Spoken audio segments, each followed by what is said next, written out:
C'est encore moi, oui, c'est Carrie Jack, Kaléidoscope, la femme en harmonie. Et bien voilà, je souhaiterais aujourd'hui aborder avec toi la douleur de l'enfantement. Oh, la douleur. Pour parler de ça, j'ai envie de diviser la douleur en deux parties. C'est vraiment la douleur de l'enfantement, je la connais, je la côtoie parce que c'est mon métier. Mais j'ai vraiment pris conscience qu'elle avait une différence avec une douleur toute simple en préparant mes ateliers et mon atelier sur le sujet. Alors oui, pendant mes 4 années des formations, pendant mes stages, je voyais cette douleur qui paraissait complètement insupportable lors de l'accouchement. J'ai une sœur par contre qui elle a accouché, sur 5 enfants, elle en a accouché 4 sans péri et elle préférait de loin cet accouchement sans péridurale.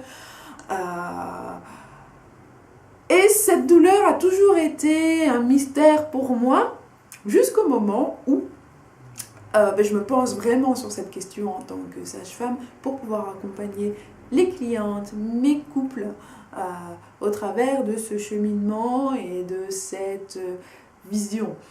Parce que moi-même, j'imagine, je suis hyper chochotte de manière générale, même si je prends pas un médicament constamment, mais je deviens complètement insupportable quand j'ai bêtement mal, simplement mal, et je n'aime pas d'avoir mal de manière gratuite. Et alors je me dis, qu'en accouchant, je serais tout aussi douillette et que j'arriverais peut-être certainement pas à le faire sans péri. Alors, en planchant sur ma 3e note, j'ai découvert qu'en fait, la douleur de l'enfantement, se divisait en 2 parties. Il y avait la douleur en général et la douleur spécifique à l'enfantement. Alors, la douleur générale, c'est une douleur qui va d'un point A à un point B, donc de la zone de perception qui va au cerveau. Le cerveau va traiter l'information et va te dire ok, hop, retire ta main, tu viens de mettre ta main sur quelque chose de chaud, retire-la. Donc la douleur physique en tout cas a une notion de prévention, a une notion préventive. Mais bien souvent et trop souvent, on oublie que la douleur a un aspect autre que physique. Elle en a 3 en fait. Elle a l'aspect physique, mais elle a l'aspect individuel. L'aspect individuel de la douleur, selon moi, correspond au bagage que tu as emmagasiné tout au long de ta vie, correspond au bagage que tu as même emmagasiné pendant ta conception, pendant la conception. Ça correspond également à l'encadrement que tu as eu, au vécu, si tu as vécu dans un environnement propice, si tu as vécu dans un environnement affectueux, avec plein d'amour. Ces éléments-là auront un impact sur ta manière de gérer la douleur, ça j'en suis sûre. Donc ça c'est l'aspect individuel. Et alors le 3e aspect est l'aspect culturel. Parce qu'autant dans une culture, suite à mes voyages au Burkina Faso, à Piella, chez les Ngoromache, la douleur, si tu cries en enfantant, en mettant au monde ton enfant, tu te prends une mandale de l'accompagnant qui est avec toi, par l'accompagnant qui est avec toi, parce que tu amènes la honte non seulement sur la famille, mais sur le bébé. Donc en salle de naissance, tu n'entends rien, sauf à part le fait de souffler très fort et la pousser, mais sinon tu n'entends pas. Et si une femme ose crier, pleurer, pousser un cri, elle se fait, comme je dis, réellement, elle reçoit une gifle par l'accompagnante.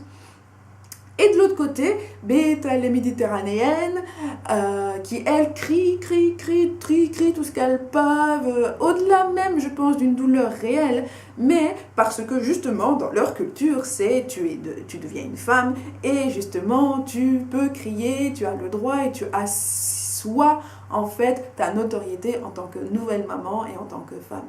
Donc, on a 2 aspects culturels complètement différents et donc 2 réactions différentes.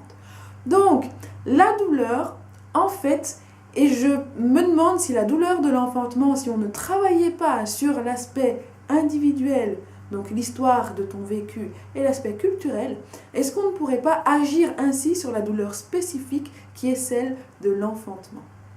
La douleur de l'enfantement revêt éventuellement, alors est spécifique et j'ai envie de dire s'exprime en 3 phases. D'accord? Parce que le travail s'exprime en 3 phases. En fait, la douleur de l'enfantement est évolutive. Et ça aussi, je l'ai découvert. L'évolution de la douleur. Donc, l'accouchement se définit en 3 phases. Il y a la phase de latence qui va de 0 à 5 cm. Bon, ça, en soi, on s'en fiche. Mais ce qui est important de savoir, c'est que pendant cette période, généralement, la douleur va voyager. Elle va aller au niveau de l'utérus, évidemment, qui lui va ouvrir ton col, mais elle va aller au niveau de ton dos, au niveau de tes reins, hein, la douleur par les reins, comme on appelle ça, l'accouchement par les reins quand ça vient par le dos. Tu auras des douleurs qui irradieront au niveau de tes cuisses.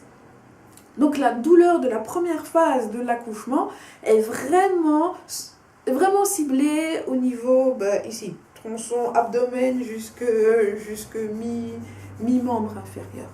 Ensuite, on arrive dans la phase active, où là, les contractions sont vraiment très importantes et qui correspondent également au fait que bébé commence gentiment à faire son chemin dans les voies pelviennes. Et donc, la douleur sera liée à l'écartement de ton bassin, à l'écartement de tes tissus, à l'écartement de ton vagin pour laisser partir cet enfant, pour laisser sortir cet enfant.